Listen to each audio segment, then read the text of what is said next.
Thank you, everyone.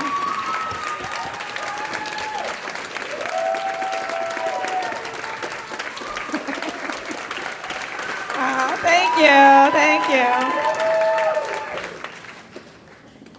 So thank you all for coming. And I hope you love the video, and I love everybody that was in the video. I'm so glad that you guys are here. My name's Jackie Henderson, and I'm the creator of the Women in Unity video. And what I wanted to share with you tonight is a few things. The first thing I want to just share is where the idea came from and the journey through the video. And then I also want to share something like about coming out of your comfort zone and taking up space in your life. I think that's really important. That's one of the lessons that I learned while creating this piece. So I don't know if anyone in the audience has ever created something that's never been there before, but when those ideas come down, it's hard to say where they came from. They just kind of ordained into your spirit. So I had this vision, and I was really inspired by the Me Too movement. And I love the Me Too movement because it gives women a voice. But at the same time, I wanted to do it a different perspective. And instead of just saying what has been done to us, I wanted to talk about what we've done. Yes.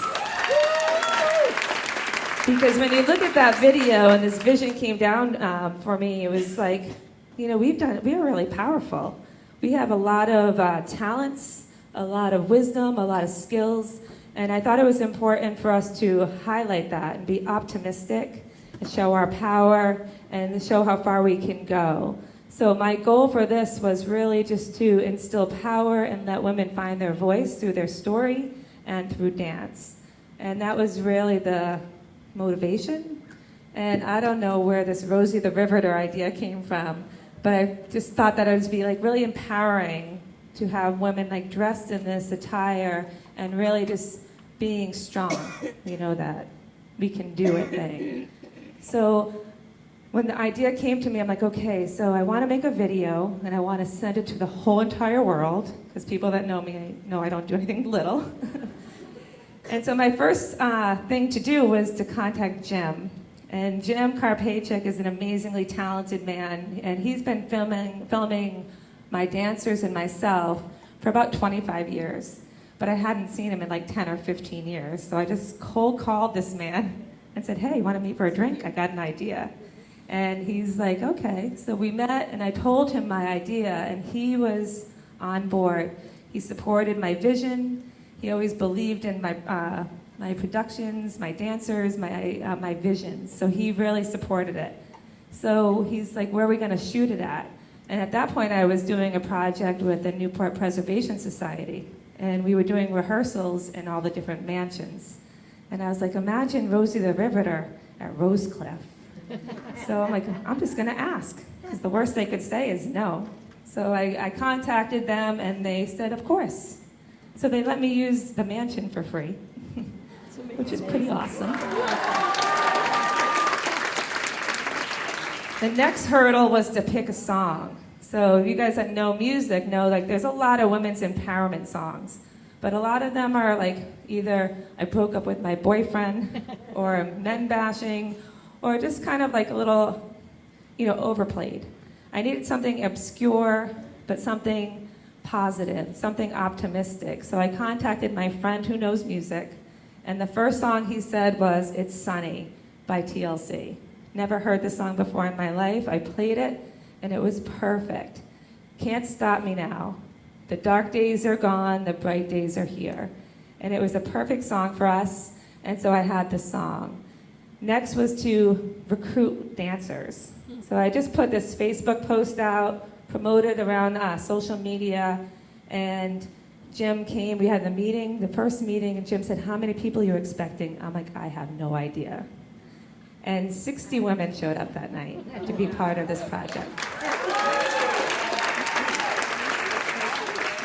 And it was beautiful, it was fun, we had such a great experience. And as we're moving through this, some of them had never danced before in their lives. They just like to dance at parties, you know? Other ones have been dancing their whole lives, choreographed dancers. So it was the skill levels were vast.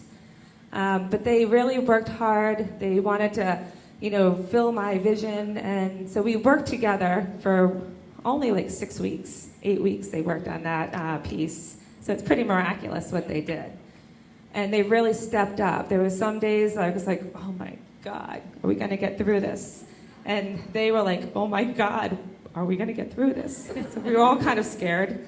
But they came back and they just kept practicing and working hard and practicing, and it was beautiful. So I was really like impressed and blessed, because they really wanted to help me fulfill this vision that I had, this Women in Unity vision.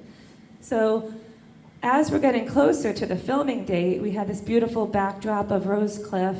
We had makeup artists and hair people. They looked beautiful in their outfits. We had drummers. We were on the velvet stairs of Rose Cliff. And I'm listening to these ladies talk about their insecurities. Like, they didn't know how they were going to look on film.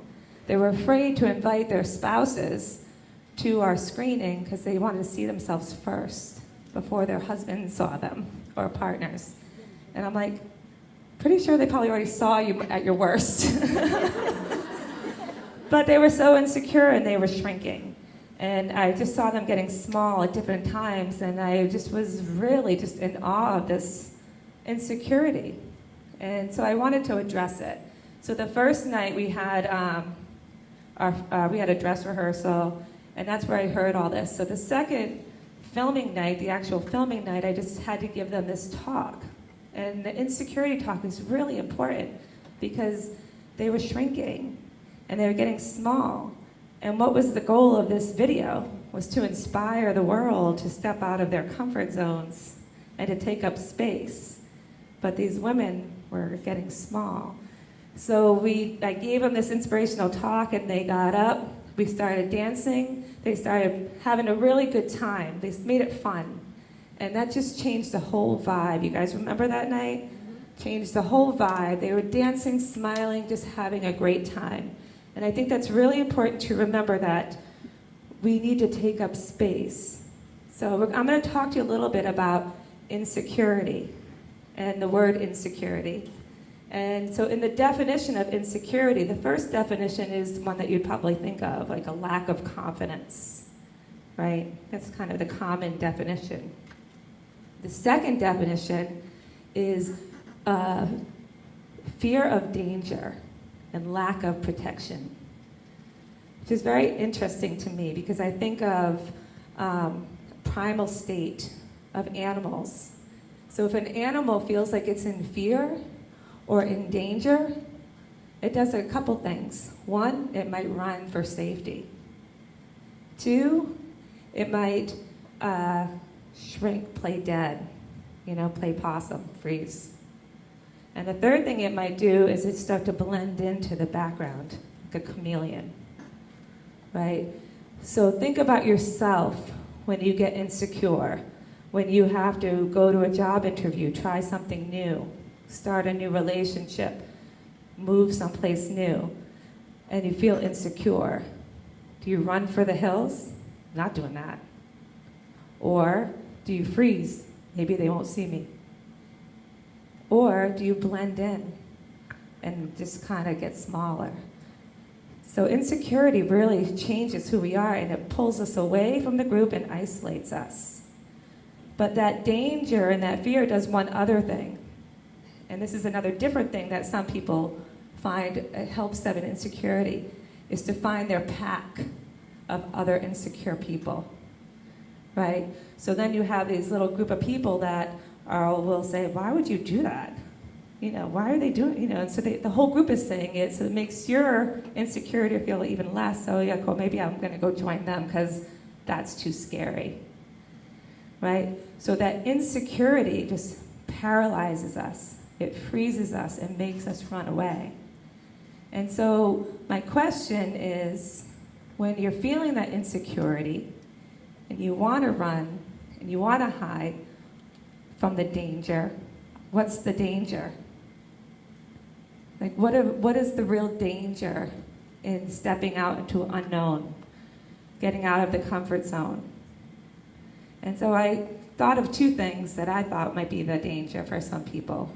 And one is that inner critic, the bully in our head. And I've never, ever met a person who did not have that bully. It's that mean voice in your head saying, oh, I wouldn't do that. You failed last time, why would you try that again? You know, you're not good enough to be part of that. So if you're brave enough, raise your hand if you have that inner critic that tells you stuff. Right. So that's everybody. Seriously, that's everybody. So imagine that. We all have this voice in our head that's mean to us. So how do we hush that voice? Positivity, yes. Get out of your comfort zone. But so let me ask you a question. So when that voice is telling you you're not good enough, that voice is telling you that don't do that. You might fail again. Who's listening? We're listening because it's another part of us, right? So we have this person inside of us that's listening and the bully that's loud. So how do we hush that voice that's the bully and strengthen the listener? That's tough work. Any Game of Thrones fans in the house? Do you remember what Arya said to the god of death? Not today. Not today. That was my son. My son. Thank you, Sean. I had to plant him in the audience so I could yell it out. So that's what you say to that bully voice. If you want to quiet that voice and you want that voice to stop making noise and controlling your life and stopping you from taking chances, you tell that voice not today. And you tell it every time it talks. Every time it talks. So today you might have to say not today 100 times. But tomorrow might only have to be 95. And as you go on and you go on, you all of a sudden that voice doesn't have any power because you stopped giving it its power. And that listener owns you now. That listener becomes stronger. And then you'll take chances. You'll step out of your comfort zone because no one's telling you not to, right? The second part of that is the naysayers. Most people say, well, I can't do that because what will they say? Who are they? Right? So what you're actually doing is that bully in your head, you're surrounding yourself with the bullies too. So not only are they in here, they're out there. So think about that. You want to try something new. You want to step out of your comfort zone. You want to take up space and be seen and try this new idea. Try this new invention. Go for that new job. And you're afraid because those people might judge you. You might fail and they'll see you. But who are they? Who are they? If you are surrounding yourself with people who are judging you for taking a risk, you might want to reconsider your circle, right?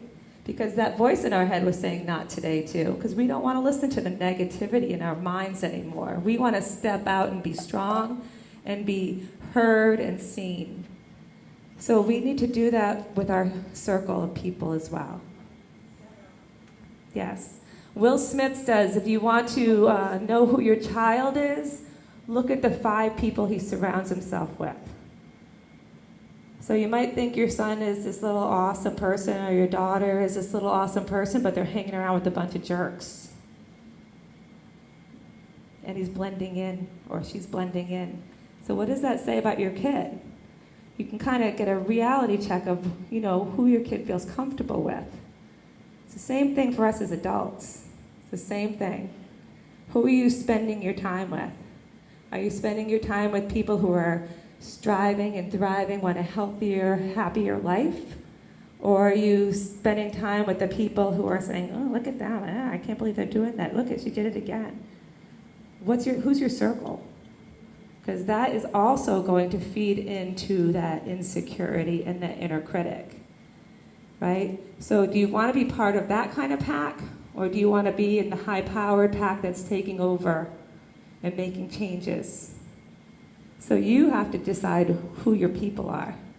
And you have to decide who you're listening to. That's on you to really strengthen yourself to get out of your comfort zone. So think of that scared animal who goes and camouflages himself. If I came out here and talked to you like this, you guys probably wouldn't listen. You'd be heading to the bar. Right? Or if I was like talking to you and I'm like, okay, I really want you guys to be strong, and I'm running for the hills. You want to come out here and take up space. You know, those women in that video pushed themselves. They were scared to death.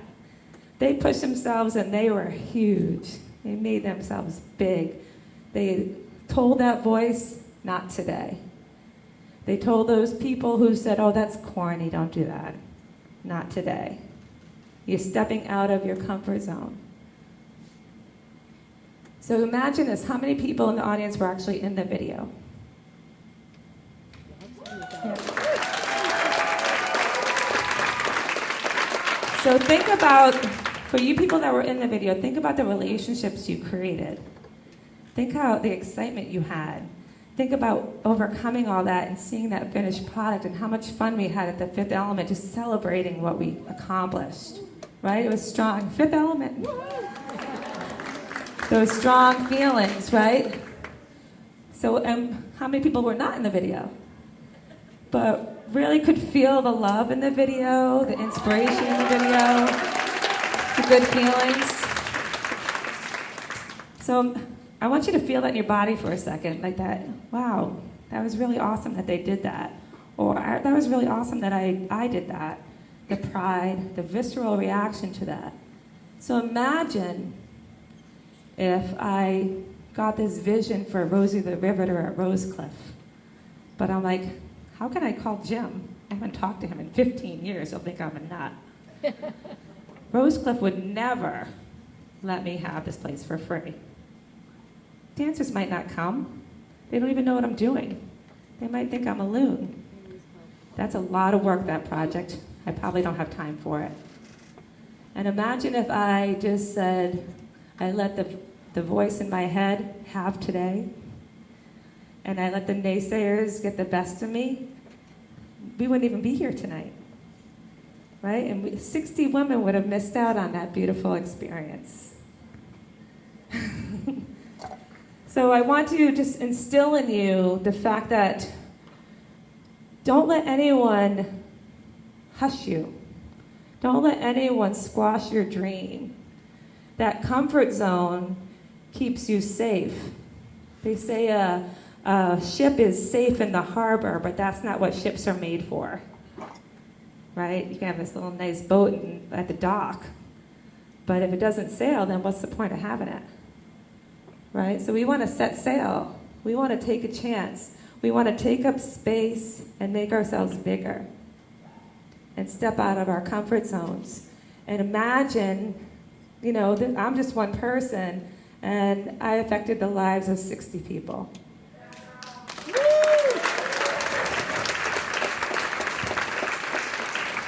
So imagine if those 60 people affect 60 people themselves. Then we have a movement. Oh, the movement. KY, the movement. That was a cheap plug for the DJ. KY, the movement.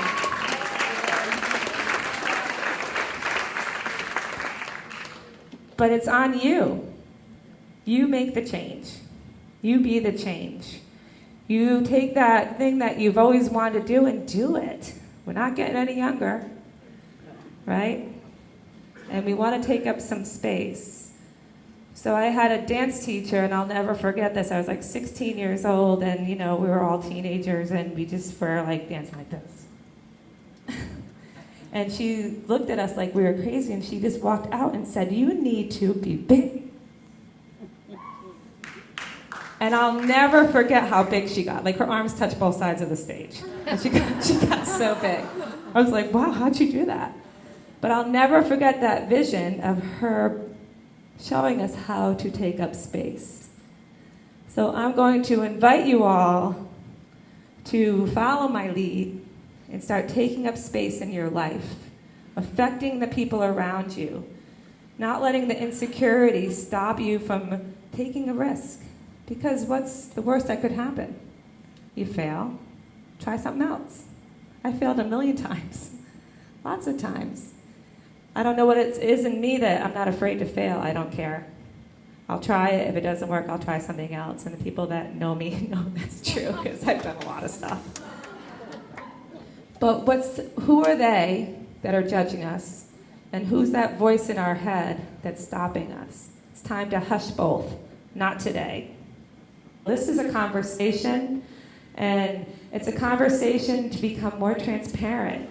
The more you can talk about what you're going through, the easier life gets. It's really a true thing. If you get past that initial, just sharing, then you'll become like diarrhea mouth.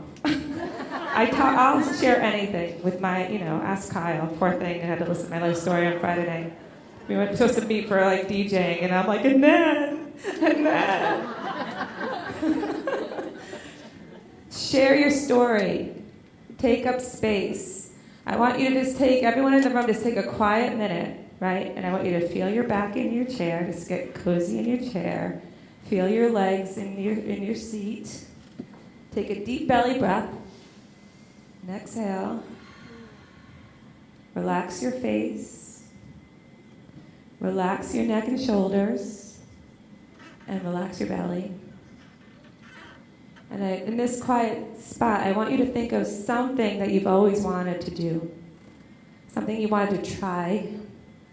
A goal you want to achieve. And when you have that idea in your head, and you can feel it in your body, I'm going to invite you to stand up and take up some space and go like this. So when you're ready, stand up. We got our number one. Keep going. Both on. Take up space. Take up space. Make yourself big. Ladies. And just hold it for a second. Hold it. This is a power pose. All right?